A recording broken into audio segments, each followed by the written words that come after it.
I think if you cut everything else, everything that comes before, and only leave these last 20 or so minutes, you'd be left with a genuinely great Spider-Man short film.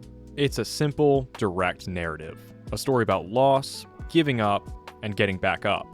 It's a quintessentially Spider-Man story, with some incredible visuals, music, and some standout performances. But, of course, this isn't a great short film, and it was never going to be.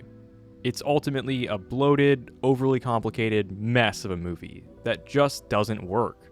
It's just not a good movie. However, I think there's a lot of value to be gained from recognizing it for both its failures and its victories. I think in the age of the internet, nuance has been kind of lost.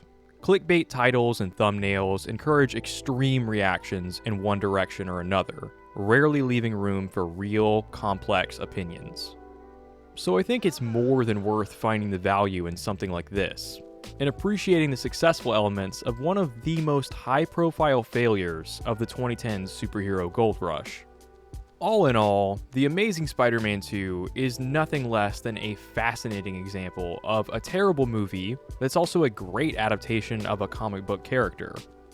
These films had so much potential, but were ultimately killed by the exact same things that killed the Raimi series. Sony refusing to let their creative teams make the movies they were hired to make, and instead, chasing the coattails of the at the time prospering MCU.